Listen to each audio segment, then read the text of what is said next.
because it says upcoming. And it's like, all right, don't mind me though. I was, oh, sorry, dead asleep until like 15 minutes ago.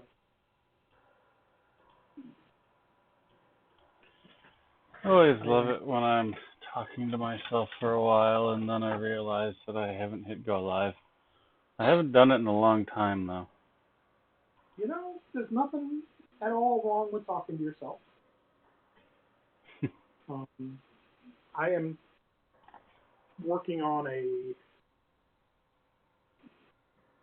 trying to decide if I need to cut the panel, which I really don't want to do. Well, I think I'll just stick a nut in there as a spacer. Spacers!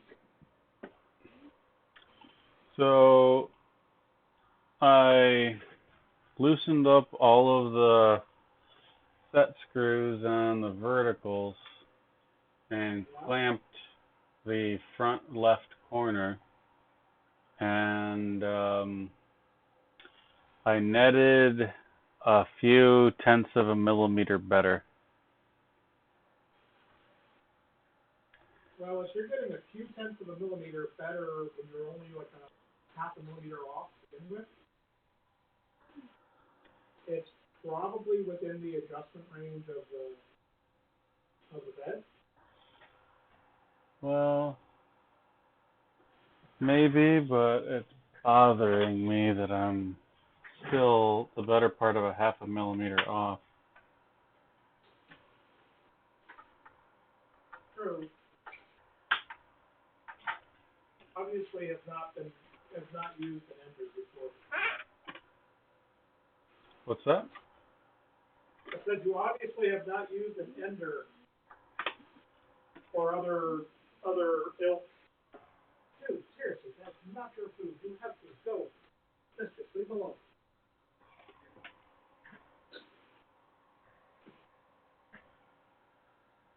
I'm currently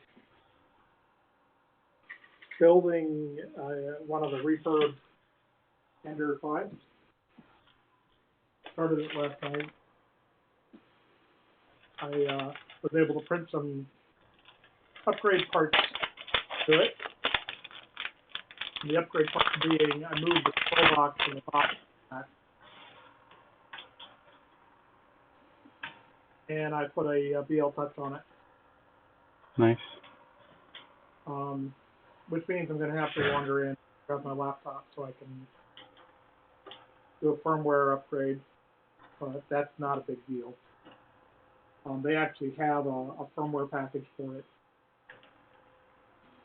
that I can grab the stock firmware package, or I can take, the 15 minutes that it takes to adjust and then recompile Marlin for it.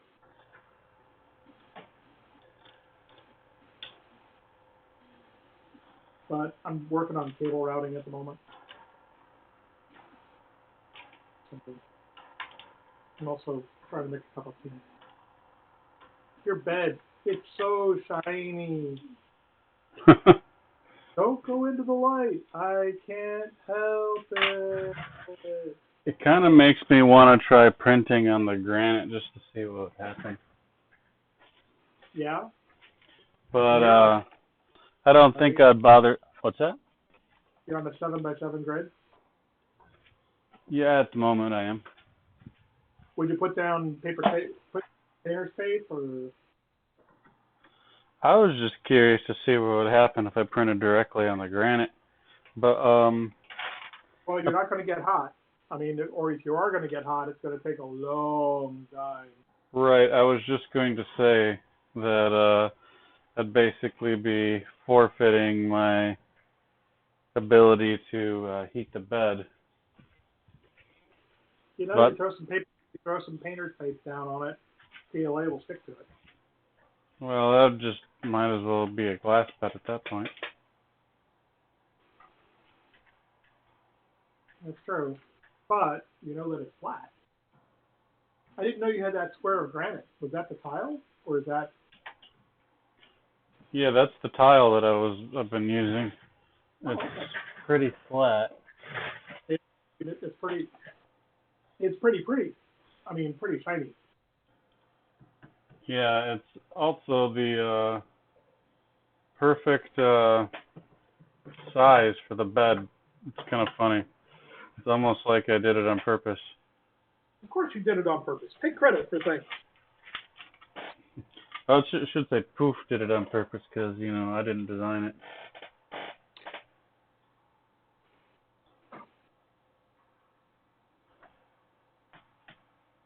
Oh, a couple of other upgrades that I do to the Ender 5 before I even bring it online for the first time is there's a excuse me. The Ender 5 has a bad habit of smacking the end stops. It hits the end stops pretty hard. So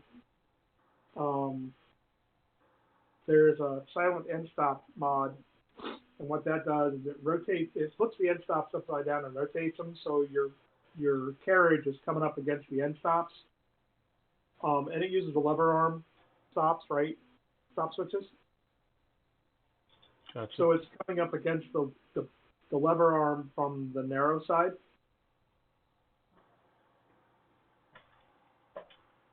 So it actually slides past the end stops, but you get a bit more. You're not hitting anything as you hit the end stops. So does that make sense? I think so. It's more like what you would see in a bigger CNC machine when the end stops are on a lever arm with a roller.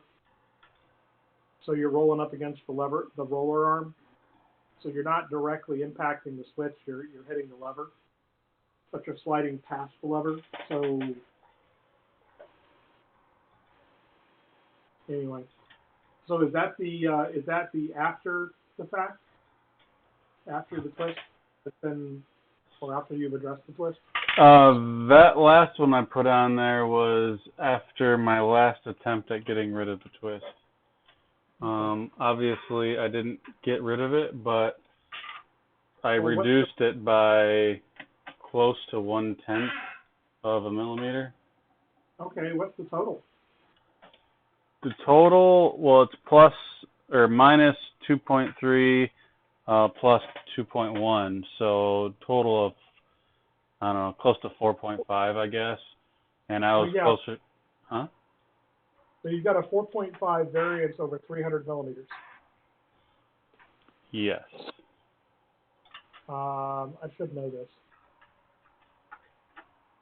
Know what? There's a flatness calculation that you can do. Because if you look, and what's the variance along the Y? So you've got the 4.5 across, the 4.5 across the X. Well, it's the same across the Y, essentially. I mean, so the one end is flat. Across the middle. Are you watching the live stream? I am. So it's about the, yeah. So if you look here, the center line is actually pretty much flat, right? Yep. The back side is pretty much flat. That's due to the tramming. So we've got 0.1, 0.2, and 0.3, and they're all trammed in with each other. Because there's a twist in the y-axis, this is why this is happening. So across the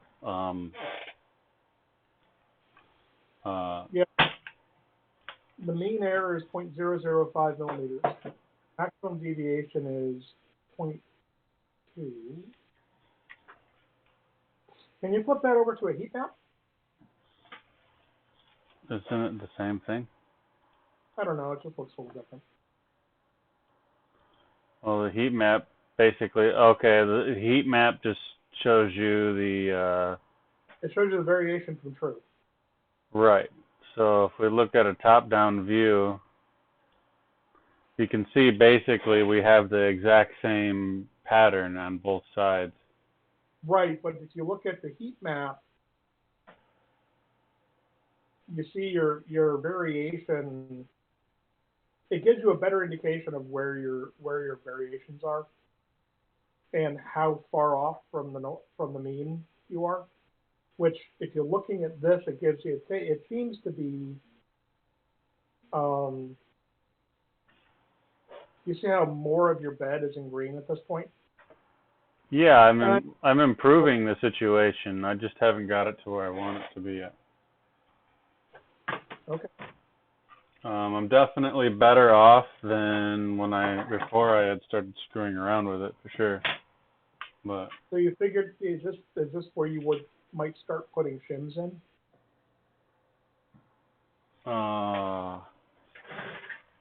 You loosened everything, tried to pull it into square, right? Right. I mean, I don't know. Depends on how much it's off after this last attempt, I guess. Okay. So if I fix something, cool. If I didn't, then Cool. I guess I didn't. If you fix something, then you'll deal with it. If you didn't fix something, then you'll just kind of live with it. Yeah, I mean, I might consider doing some sort of shim if I can find a shim thin enough. Yeah. I mean, it's going to be hopefully better than it was. And if it is better than it was, hopefully it's within like a 1/4 millimeter plus like total. Yeah. And then I'll be happier. You can cut it to half of what your variation is.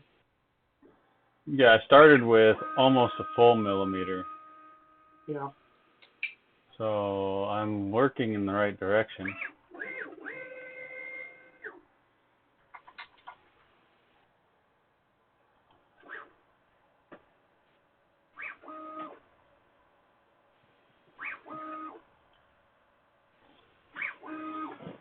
All right, I'm trying to do cable management. What I've done is already, what I did was completely rip all the cables, reroute it all.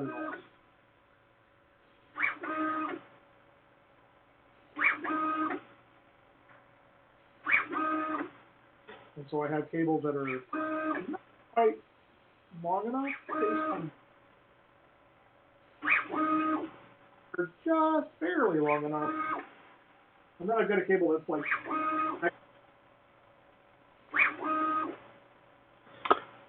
From the looks of what I just saw, it looks like I'm going to be somewhere around 0.3 millimeters, I think. Total? Yeah, maybe like 0.35. I don't know. We'll see when it finishes, but it's just my guessing right now. Okay. That seems like a pretty reasonable amount of play. I suppose. It's I say reasonable, not necessarily something to make you happy, but.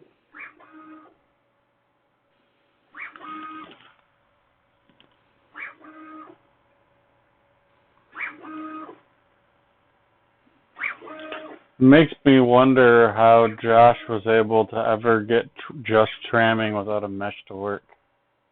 Because any tiny little bit of anything in the twist in the core XY and it's not going to work. Good point.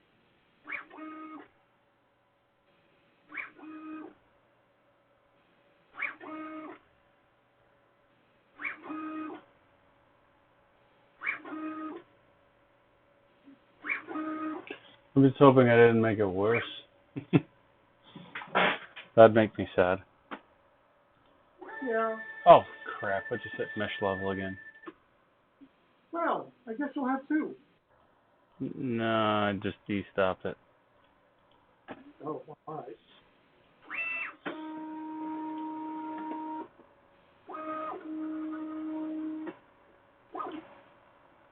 Hey, that's better. Check that out.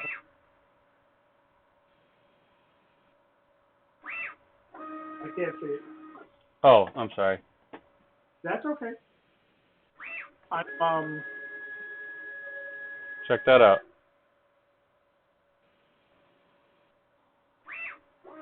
Less than 0.3 overall. That looks really good. Yeah, minus 1.67 to positive 1.18. So that's 2 point, That's 0.118. or 0.118, yeah. That's a significant. I mean, you knocked another 0.2 of a millimeter off. Yeah, so I'm just over a 1/4 millimeter, which was my goal. Is it enough that you're gonna be mostly satisfied with it? I would like to take that last little bit of twist out, but I don't think it's going to happen. Okay. I've run out of things to adjust. If I adjust the other 2 corners, it's just going to pull it back potentially into a bigger twist. True. Unless I put a tiny, tiny little shim in one of the corners. So.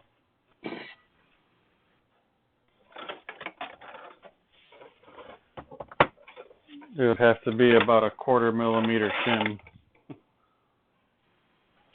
I think your bed leveling will be able to handle this. Yeah. Oh, Levi, you just hit that thing at a dead run, didn't you? So the question is, in my mind right now, I mesh leveled with a piece of granite. So in theory, I have the best plane with the motion system possible. Now, when I put the flex bed back on, there might be a little bit of ripple in the flex bed. Do you think I should remesh level with the flex bed to try to compensate with the flex bed, or should I? Huh? You should whatever bed you're going to print with. Well, I was just thinking that this is pretty much the true form of the motion system.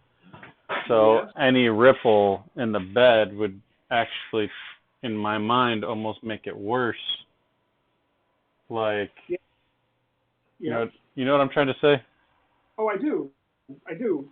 You've got your motion system as trued up as you can get it, but the point of mesh leveling is to compensate for your bed surface, which is why a BL touch is so useful, because your BL touch is going to be putting you in a position where you can actually make a true adjustment for what you should mesh level against each surface that you use. So, for example, if you change beds frequently, right? Right. If you change beds, you should be running a level against each bed as it occurs.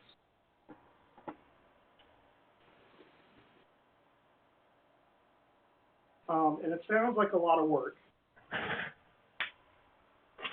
No, I mean, I kind of figured about mesh leveling for each bed surface, but I was just, in my mind, if there was a little bit of a ripple in the bed, I don't know that I would be doing the part any mechanical justice by rippling the entire part. Do you understand what I'm trying to say?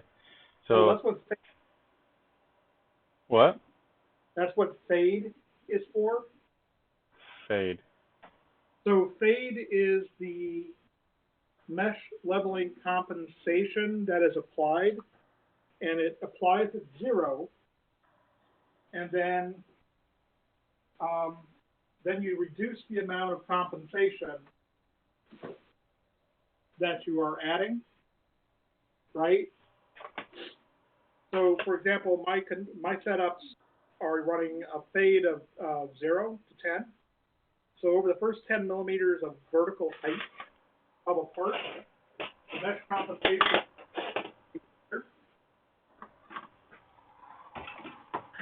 but it goes away. You're reducing the amount of fade as you go higher. Well, see, in my case, though, there's an actual twist to the motion system. So if I faded that back out, the mesh level back out, I would actually be twisting the part as it goes through the vertical. Well, you're not.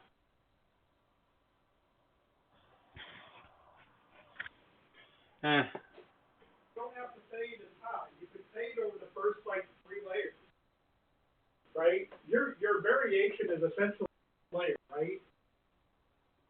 Or not exactly 1 layer, but some fraction of a layer, right? Yeah.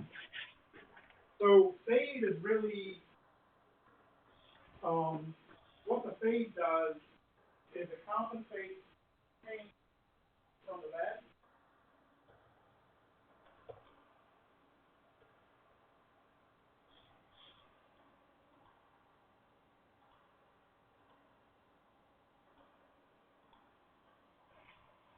So the other thing you can look at with your fade is I have managed to lose with an Allen screw or an Allen wrench in the time it took me to stand up. So your fade's going to do is, and it's only going to apply in that back corner, across that back edge, right?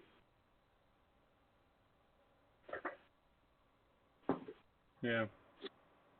So, I mean, it's only going to have something significant, and by significant, we're talking only in those very corners. That is not my 2mm Allen wrench. Levi, what did you do with my Allen wrench?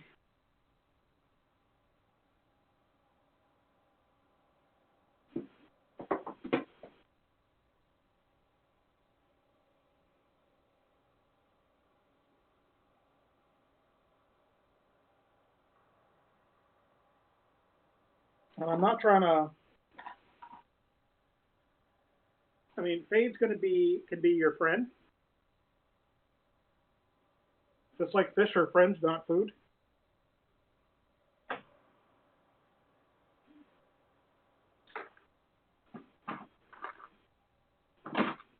Indeed. So, Speaking of fish, I just had to bury one. I'm sorry. Oh, I'm sorry. Just a thing happens. True. Most fish I have no real attachment to that we have, but there is one tank where we have large fish that live for better parts of a decade, and those fish we kind of develop fondness for. The rest of them, you know, you buy a dozen of them and you're like, well, hopefully they live for a while. Yeah. Now these were cichlids, so every now and then the cichlids do kill each other. Got it. It's I don't know if you've ever kept them before, but they are one of the more difficult species to keep. I think we did. We had some tanks, and then my a friend of mine had a couple of 75-gallon. No, he had a 150-gallon saltwater tank, and he had it for. Yes, it is 11:30. It's time to go to bed. That is a cookie. You cannot have a cookie. He wants a cookie. He really wants a cookie.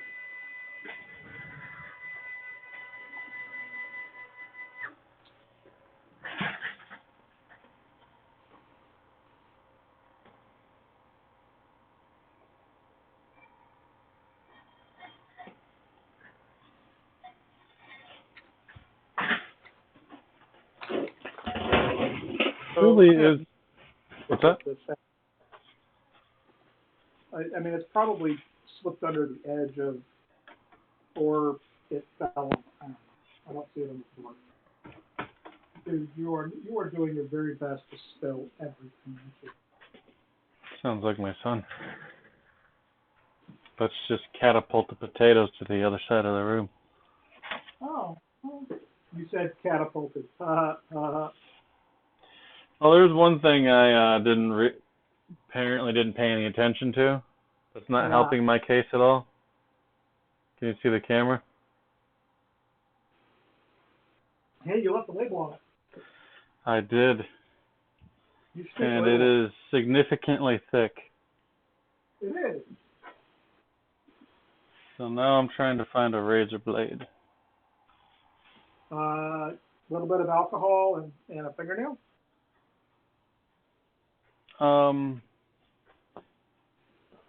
Now let's see. What did I do with my own?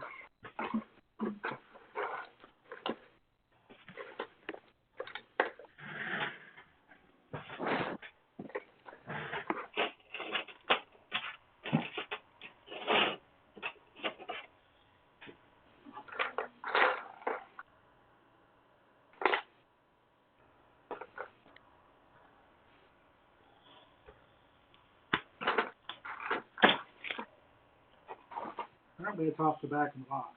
So I'm sure the sticker wasn't helping matters any. And the mesh labeling.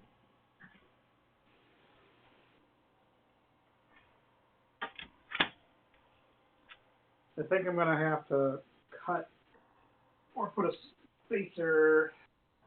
Spacers! Spacers! In the corner of the panel. Because I'm running a cable out of the far corner just under the lid. So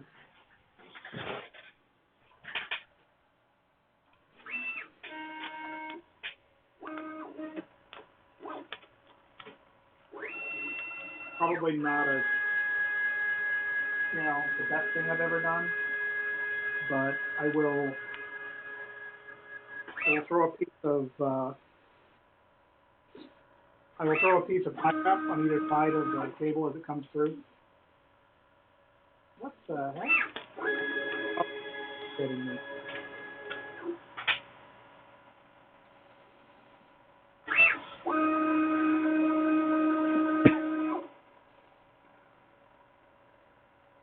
Well,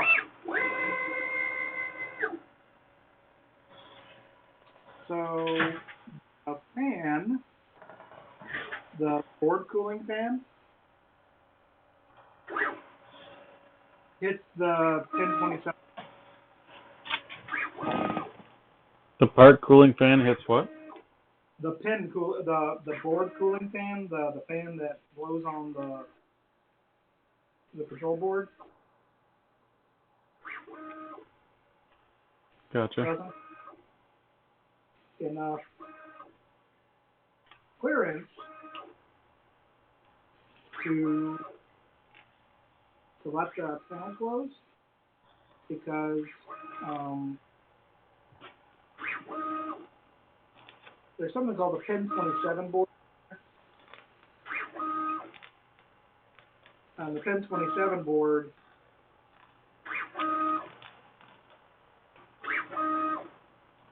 pin 27 board is the board to connect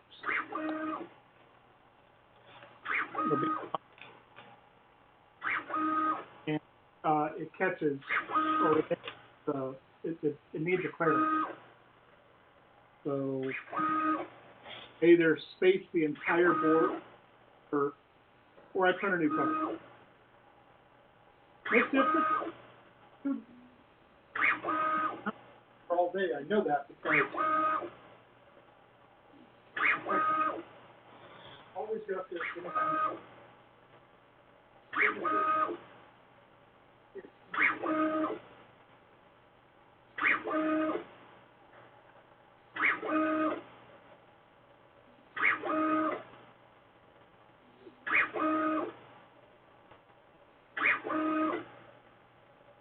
Yeah, I decided I needed to lay down and take a nap. not sleep at all last night. Not through lack of effort.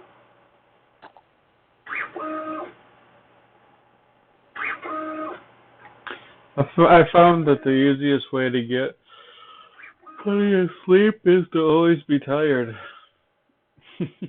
Oh, I was tired. I just couldn't actually get to sleep. So Your brain too active? still staring at the ceiling.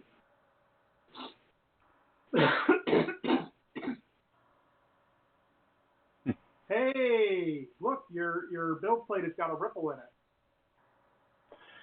Yeah, that just shows you how unlevel the build tack is.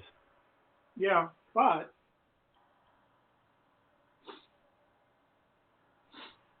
you know what?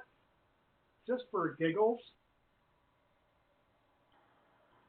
I'm curious, just for giggles, you saw H2B's 21-point mesh?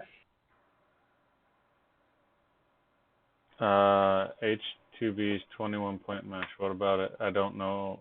I didn't see it, but. Learned about how ripply his bed was and why it wasn't smooth and things like that. So he did a 21-point mesh. The thing is, you don't have to do it every time, right? But Well, this is a 49-point mesh, so. Points on the side. Oh. You know that 7 number that you have in there, you just changed that to 21. I thought Duet had limited the number of points you could use. I don't know. He's using a Duet. What does that do for you exactly? You get more points, so your mesh is more true to the actual surface. What you're doing here is you're spot checking and then interpolating between the points. Right. So if your point cluster is closer together, more points gives you more accurate reading. I understand the logic. I'm varying plus and minus less than 0.2 of a millimeter. I don't know that it's really going to gain that much.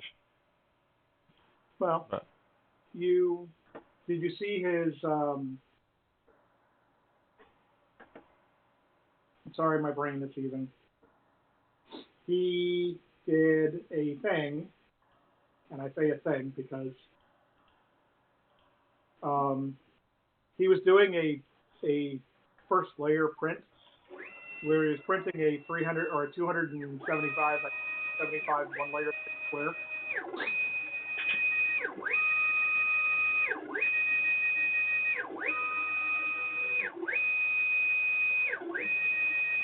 I'm watching my Z-stepper. I see that. What? I'm watching how much it's changing with the mesh level.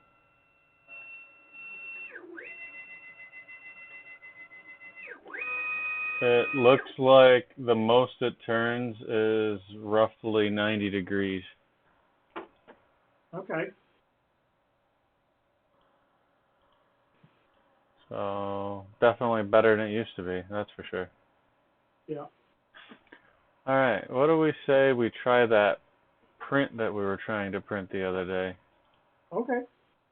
The one that I couldn't get the first layer to stick. Sounds like a plan. Who knew it was going to be 2 days before I actually got to try it again? Yeah, but now you have a better understanding of the machine. Isn't that part of the project? Is to develop an understanding of the hardware? One of these days I need to improve my lighting situation. Yeah, I think I'm going to need to print a new cover. It's kind of funny, sorry. Go ahead. You were talking, you can go first. Oh, no, I'm going to need to manufacture a new cover. For the back here. Gotcha. Because And when I do that, the fan is going to have to move to the outside. The fan is going to have to move to the outside. Yep, and I can't just reverse it, so that's okay.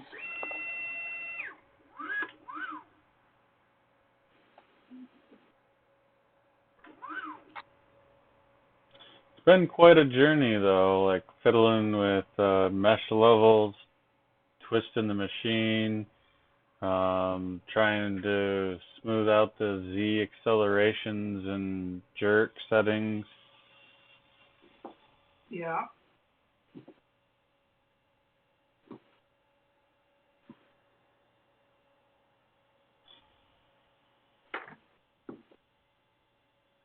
Definitely a lot more to getting hopefully a flat print than I was expecting. It has been a journey.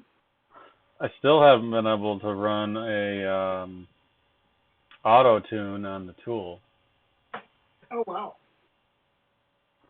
Yeah, the auto tune just doesn't run on the tool for some reason. I can only get it to run on the bed. Weird. I have no idea why.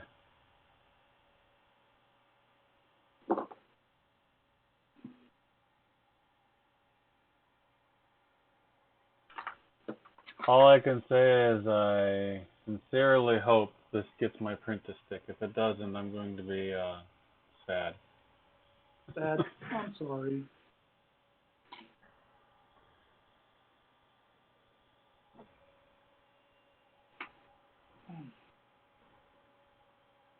See, with my big box, I stopped worrying about how much mesh the compensation, Yeah. or how much the mesh level is compensating for, because there's just too much sag in the motion system.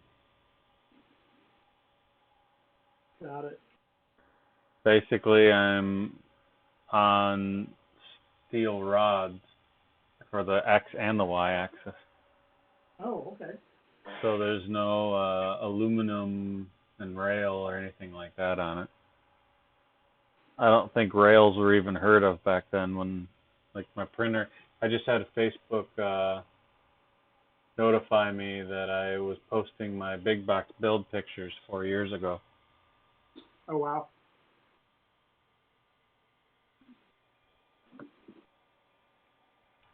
There is one guy who rebuilt his big box with rails and an extruded aluminum frame. I was kind of designing that very thing when I eventually kind of abandoned it and started going for the Jubilee build.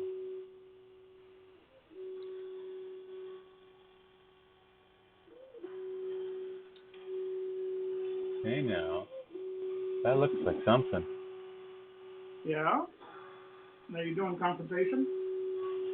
Yeah, it's got the bed compensation in there.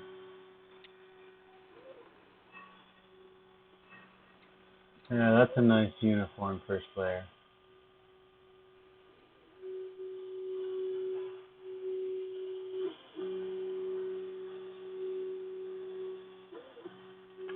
You know, one thing I think I did is I think I lowered the Z height a little bit to try to push it down some. I probably should fix that.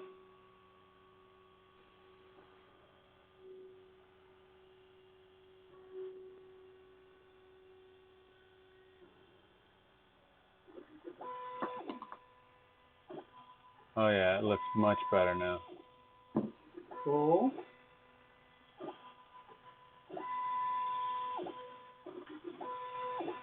I wonder if I should get rid of that,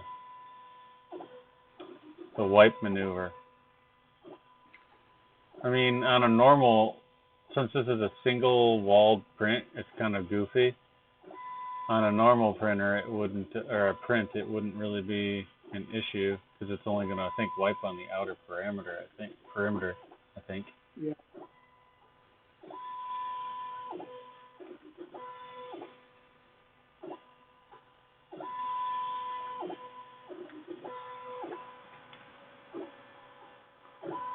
Alright, so we're printing at 80 millimeters a second right now.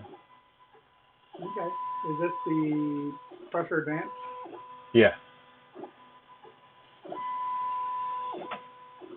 And did you adjust the range for your print or after your initial determination? I didn't really have much of an initial determination. I guess Well, you stopped. At I some mean, point it's working, right? Or it stopped. well, I only got like, I don't know, 1 or 2 pressure advances into it, so I didn't really see much of a range. Okay.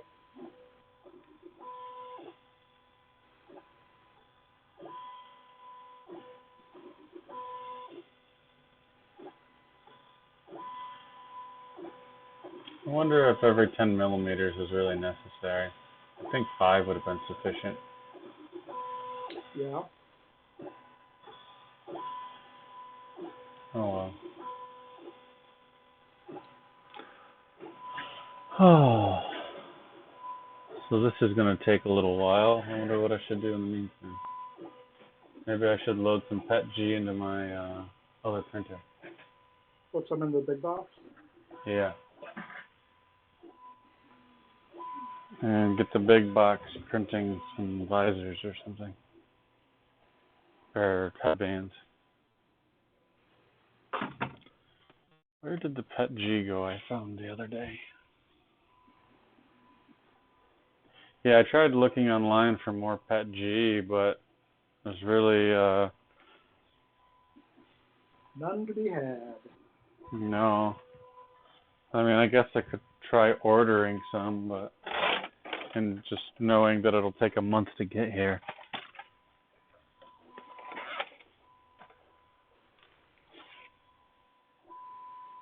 I have some, nice green PETG. All right. I don't want to use my black PETG at the moment because I was trying to reserve that for the printer. Well, then reserve for the printer.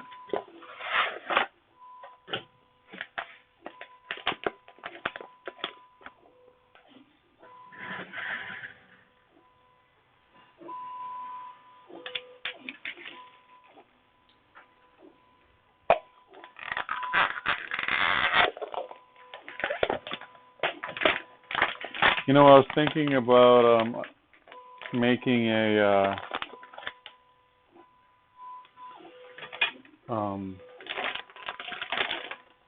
tool holder for a dial indicator. I don't know if that's worth my time or not, though. It might, depends on what it might be. Well, actually, not designing a tool holder per se, but just taking one of the, because I've got a couple Hermera mounts that I printed out before I had finalized my design. Yeah. I was thinking about just adapting one of those to hold the dial indicator. Okay. But, I mean, really, do I need a dial indicator when I have a pretty accurate probe built into the printer already? It just seems unnecessary. I mean, I think you're probably right.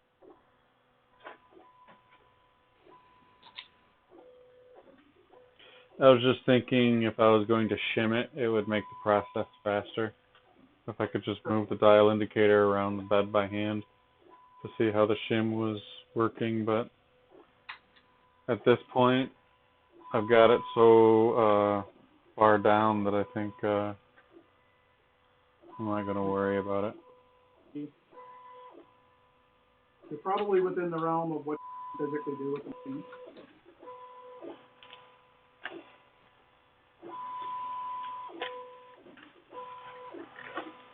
Part of me doesn't want to give up, but the rest of me is like, no, just give it up already.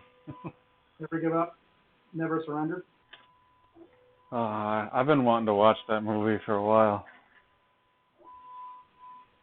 Never give up, Never surrender.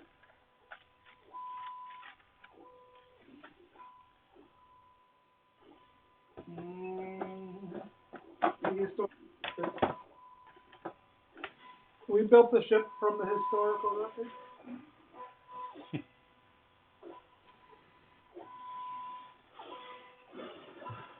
Okay.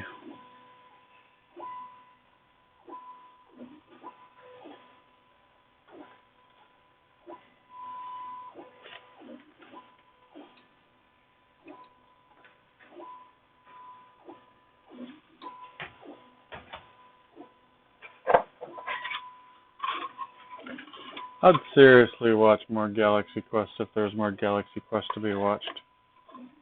Oh, absolutely.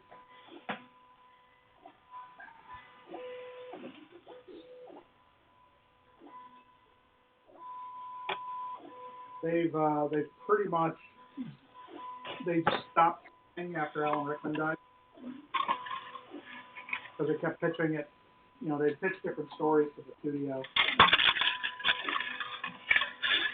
I think, kind of like Firefly, one of the things that makes Galaxy Quest as good as it is that there isn't another Galaxy Quest. But, you know what I mean? Yeah. It's like, I would just love there to be more Firefly, but, you know, it's never going to happen. No. Although, you know who owns Fox now, right? Or at least that part of the studio. I have heard of talks about doing something in the Firefly universe. Yeah. But Firefly, as we know it, will never happen again. Like, I suppose it's possible they might be able to pull some of the actors in from the show, but yeah. They made that difficult with the Serenity. Not that I have anything against the Serenity movie; it was awesome, but they really kind of shot themselves in the foot there. Well, the thing is, Serenity took place. You know, doesn't mean it took place right away. There's lots of time that could have gone on. I've thought about that. You know, could they do a series and? Well, you know, there's a series of comic books, right? I think I've heard of such a thing. Yep, series of comic books and graphic novels.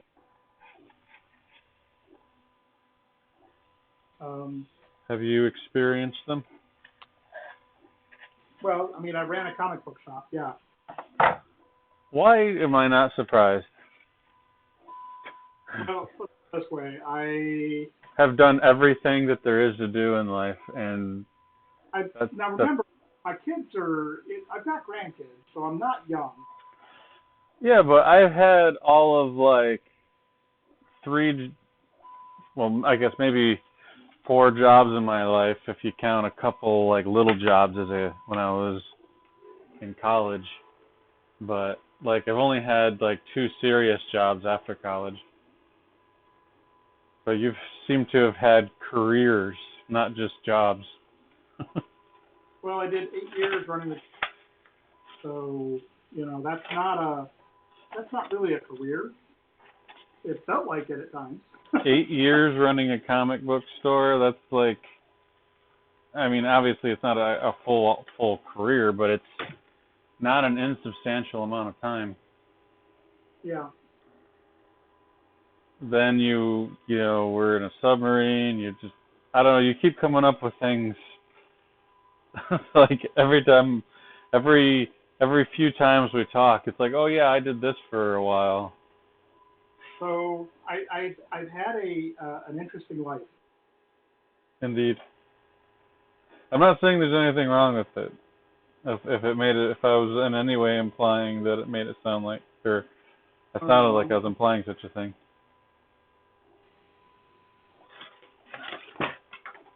Okay. Yay! That's one stop. Now to do the other one.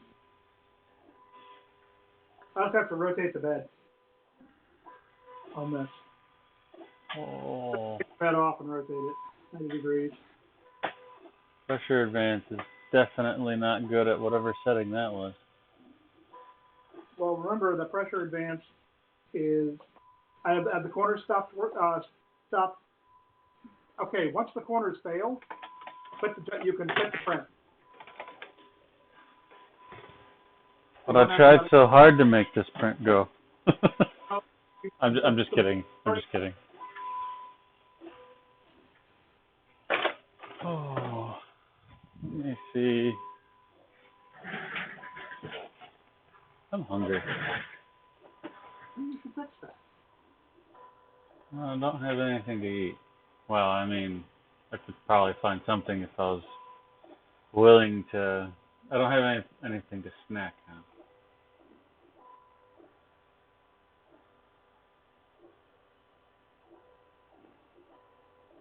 Yeah, so you can quit the print anytime after the. I'm getting there. I was gonna let it go while I adjusted things for a second.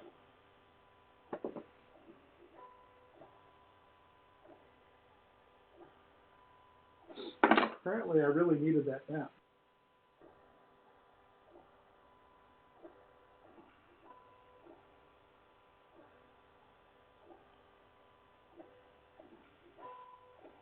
Huh. What's that? My Prusa settings must have not gotten saved.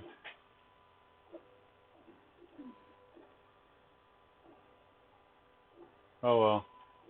I readjusted my slicer settings for the face shields that I'm making, and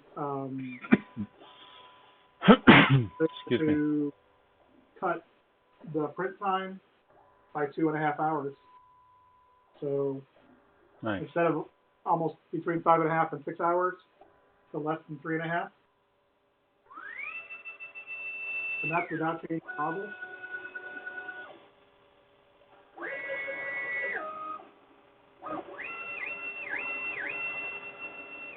So weird.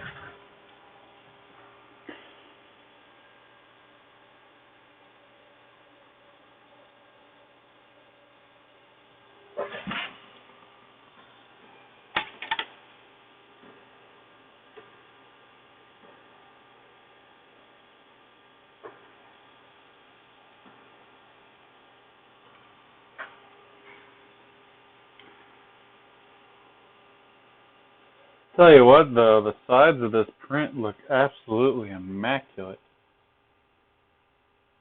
Yeah. Well, I just mean, like, I don't see any Z artifacts at all. Oh, that's very cool. Yeah, I'm looking forward to really getting this thing going.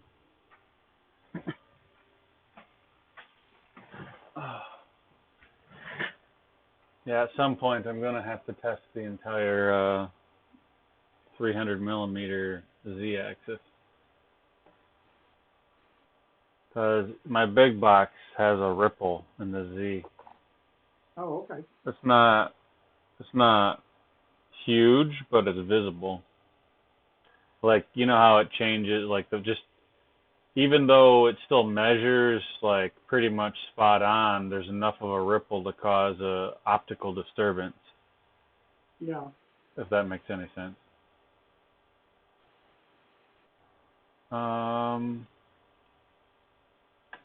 Where did I get that code, GCode from? Was that? Oh, somebody had sent me a link at one point that had that pressure advance. Aha, I think this is it.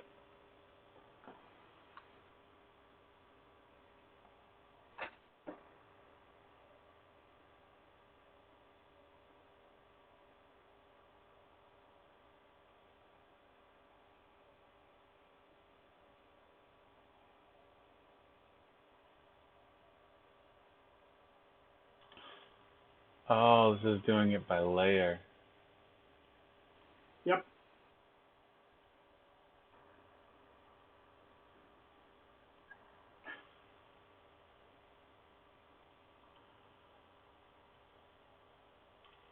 Guess that makes sense.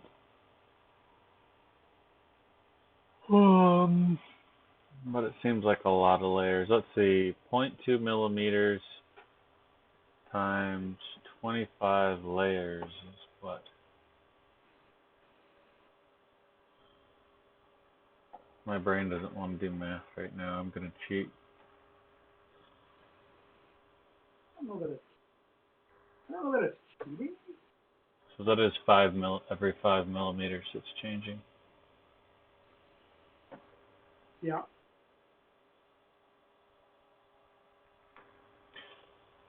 So I'm going to do every 4. I'll just leave it. Alright, so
I'm gonna have to come up with some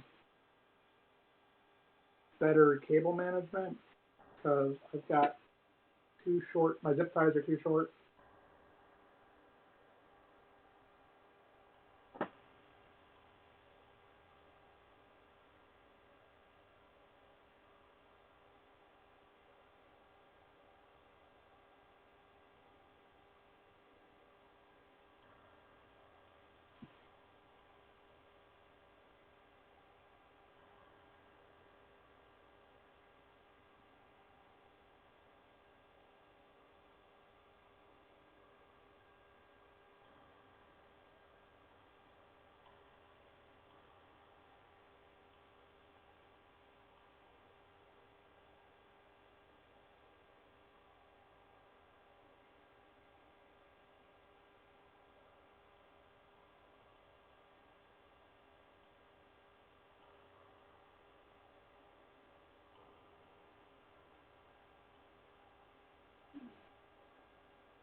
Not terrible.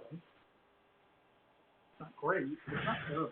I don't have sleeves for all the cabling, so it kind of bugs me a little bit. gotcha. But I am going to need to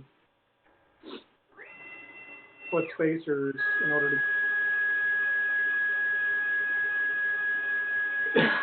The cover's not going to stay on here the way it is. So. I might just take it off for the time being.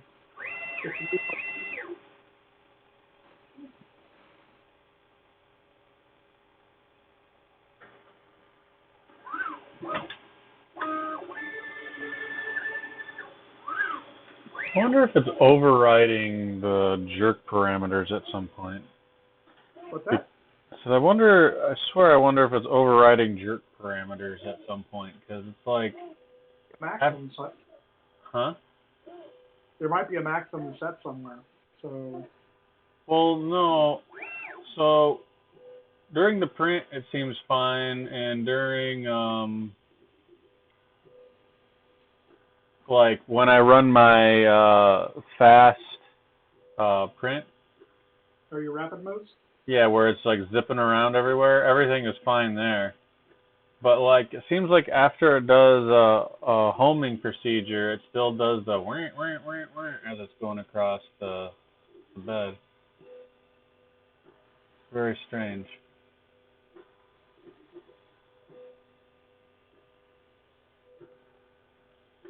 But then I can do the rapid moves at 200 millimeters a second, and it's perfectly fine. Oh, you've got to be kidding me. What's wrong? Oh, it's a design flaw in this machine. The design flaw is that it needs to have a larger or a larger diameter idler wheel just outside of where the steppers are driving, because it's using a 22 gear on the stepper, right? And yes, it's using a 22 gear, and the stepper is driving dual belt. But the gear is too small, and where it's placed, the belt is rubbing on the edge of the belt is catching on the edge of the extrusion. So what it is they're running through a 2020 extrusion, right? But they're running through the outer sections, and it's just the clearance on the belt is not enough on the carriage, on the roller carriage. So I get a click, click, click, click, click as the belt is catching on the edge of the extrusion. Gotcha. It's an issue. It's just I'm being a little bit kind of thing. All right. Now it's time to install the BL file.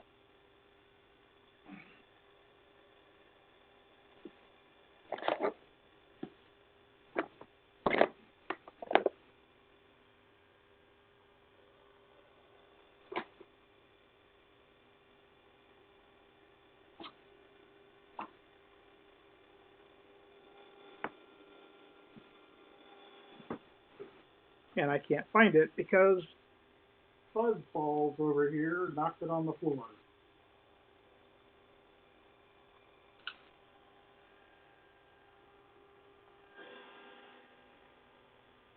Genuine real. A lot of articles like, the Chinese knockoffs are good enough. And it's like, yeah, but the guys who designed the things, did a good thing for our community, and you're going to pay the difference between a $15 and a $35 one. And I understand $20 could make a big difference for some people. I do, because I've been there.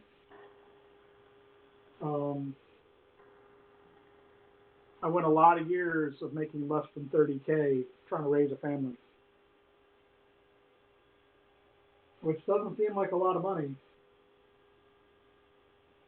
And when you've got 4 kids, it definitely is not a lot of money. Yeah, that'd be very tough.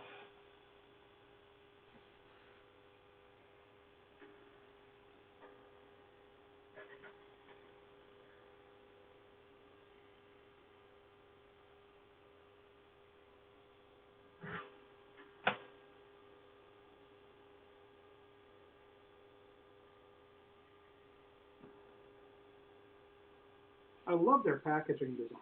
It's really, really slick.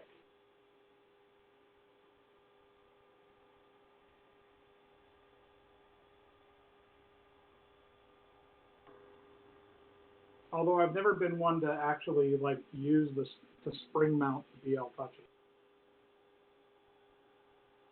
You know what I mean? I'm sorry, you haven't been one to use something about the BL Touch? There's a spring mount for them. A spring mount? What the heck would that be for? Well, the BL Touch is essentially it's designed so you can spring load the sensor. Right? That's a retractable probe. Why in the world would you want it to be spring loaded? In case you crash it. That's the whole point of being able to retract the probe is right. So you don't crash it. Yeah. I guess I'm missing something fundamental there. People have driven these into a part because the part sticks up. Well, then they're not putting it in the right place to begin with, I guess. The only time I've ever had my part touch a print is when everything went to hell and the print was wrapped around the tool head. Yeah, there's certainly something to be said about that. And I don't think a spring mount's going to do much in that case. It's already too late.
That's annoying. What's that? Prusa has, like, either you can print it in two stacks, or you can print it into 2 4 stacks. Well, I can't fit 2 stacks on my print bed. Oh, yeah? Not on my big box.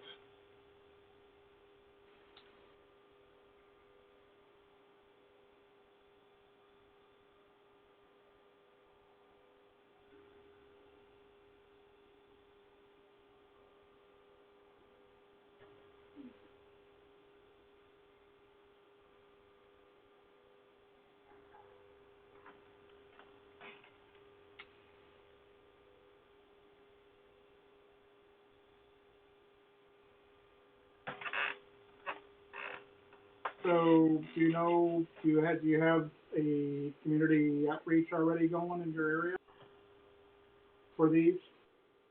My friend said that she's figured out something, so Okay. I was just gonna pitch in with him. Yep. I'm just figuring out which ones to make. That's the biggest thing. Yeah, I don't know. I'm just gonna make some of these Crusoe ones that him and I were talking about. So.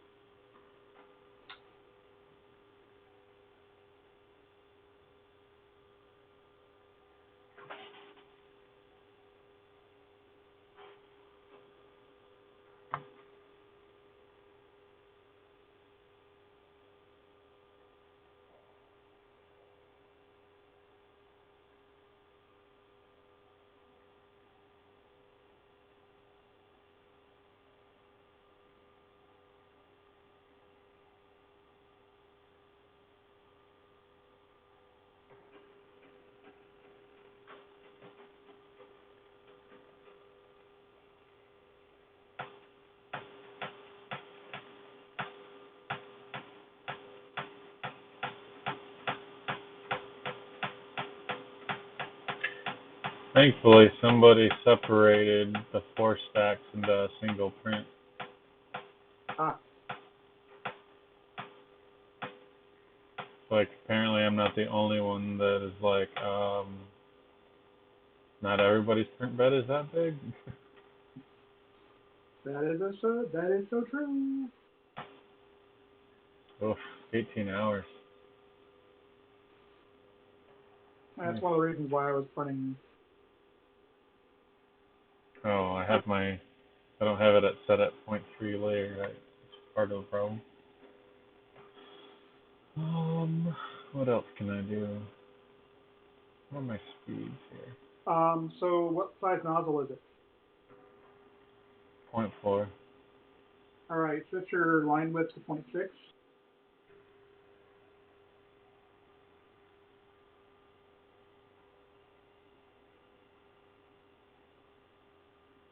Do 4 perimeters and no infill.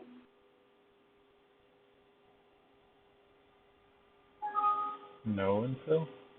Yep, do 4 perimeters and 0 infill.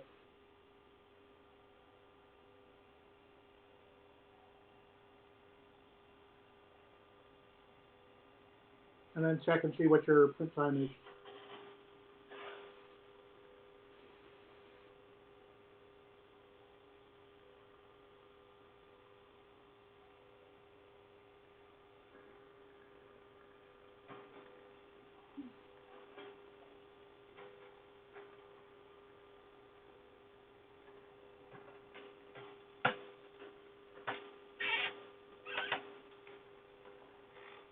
Now I'm down to 11 hours. That's better. Still seems.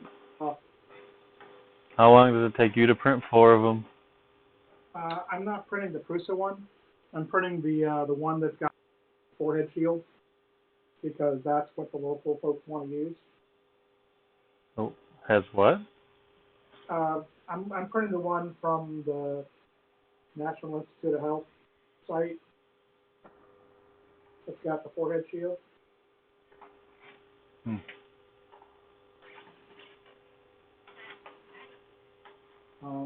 But I'm printing one at a time, and they're taking about 3.5 hours now.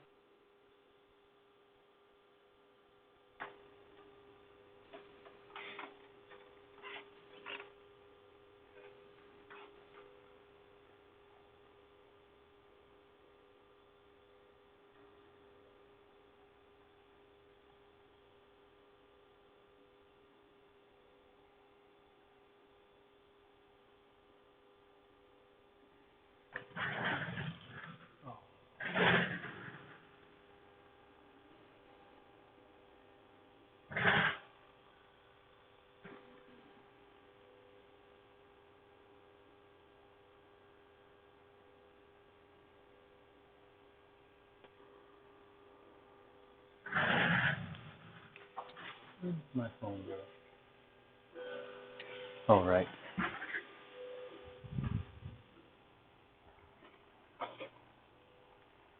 Hey, that looks, did you change the parameters Yeah. on your square?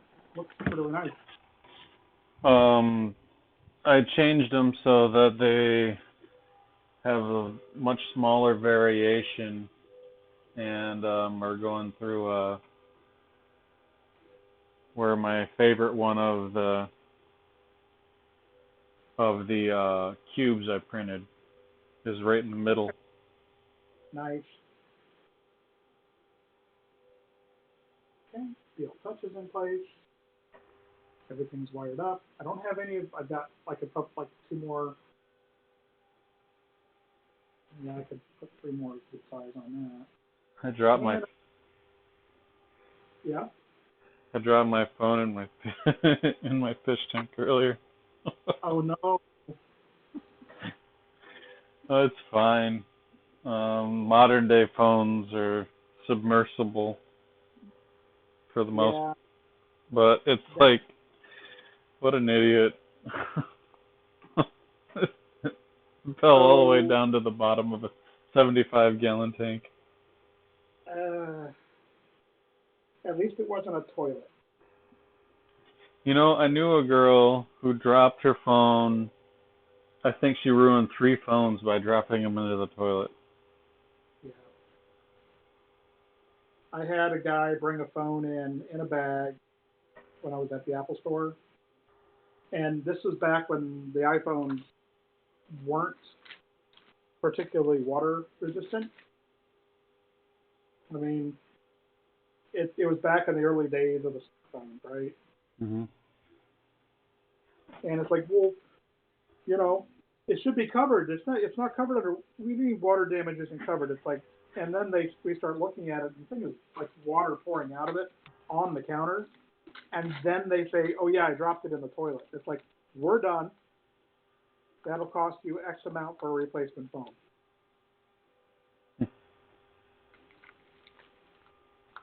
You know, it's like, really?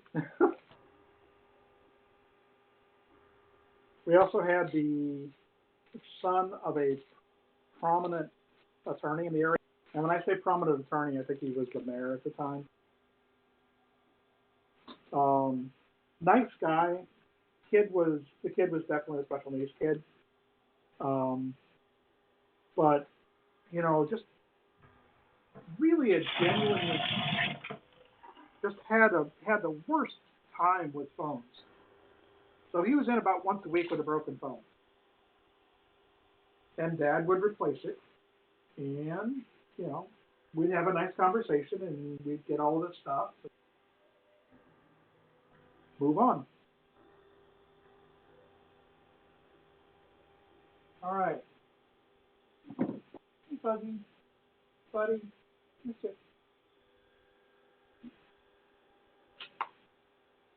you gonna stay with me tonight? All right, I need to hook up.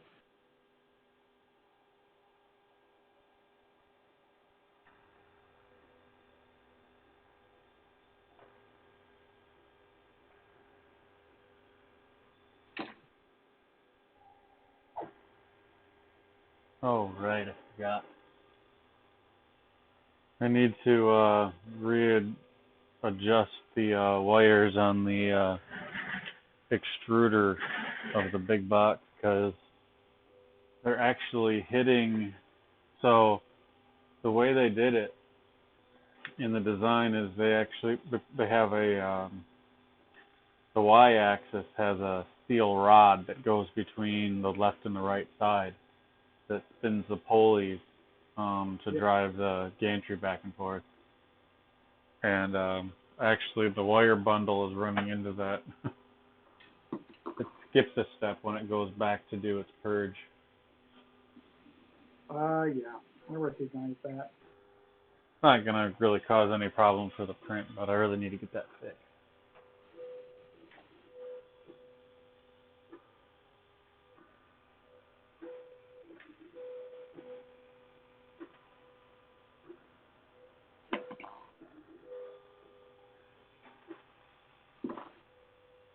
I am a terrible person.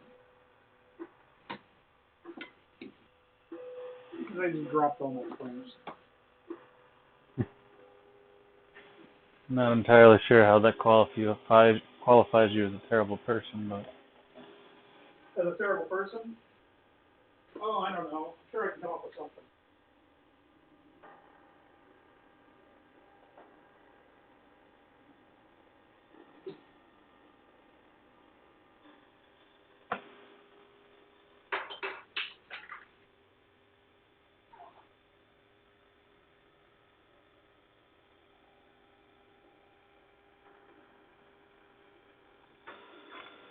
Alright, I'm putting hard mounts on my bed. So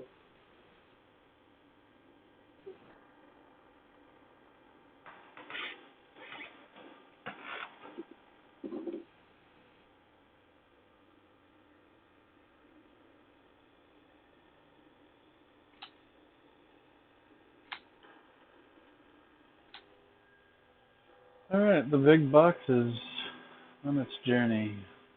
I wonder if these will ever be used anywhere. you know what? Let's hope that they are. But I don't know. I don't know if I want them to be used or I don't want them to. It'd be nice that the need wouldn't be there, but Michigan is going up thousands of cases per day right now, so it's kind of scary. Yeah.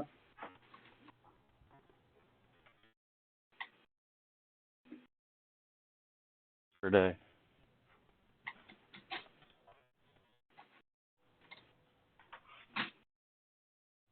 There.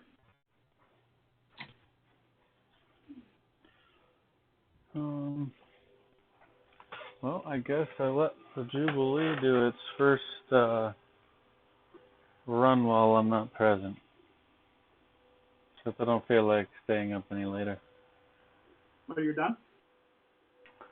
Well, both printers are printing, and this has another 20 minutes to go, and it's already 12:30, so.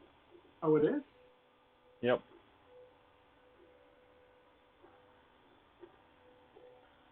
Tomorrow, maybe I'll try to think about how, if I've got the supplies to address the lighting issues for the cameras here.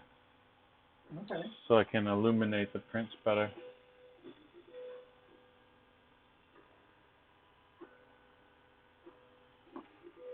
Oh, I also have a Raspberry Pi camera. I wonder if I should bother trying to see if I could incorporate that or not. How long is your Raspberry Pi camera cable? I don't know. Probably not long enough.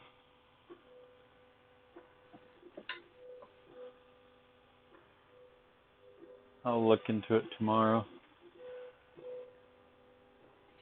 You know, the downside is I'm barely tweaking the pressure advance parameter. Yeah. And I really have absolutely no idea what pressure advance settings it's on now. So has it gotten better and now getting worse? I think I'm adjusting it in too fine of an increment where it doesn't really look any different at all to me. Okay.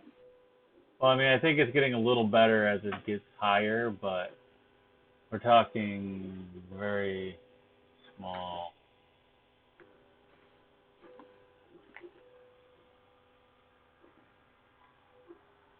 Huh. Why is it only printing at 40 millimeters a second?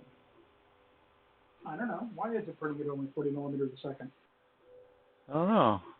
I thought I had told it to print much faster than that.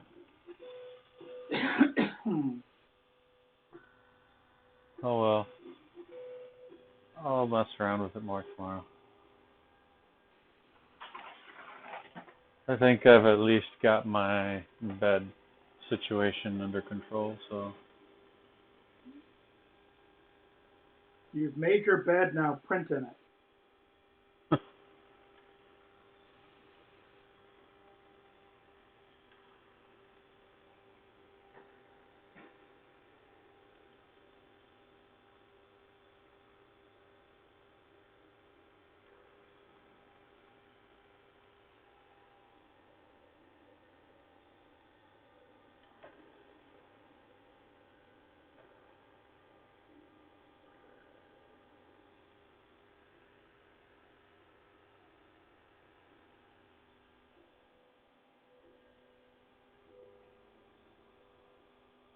All right. Trying to decide, should I continue? Probably will. Probably not much.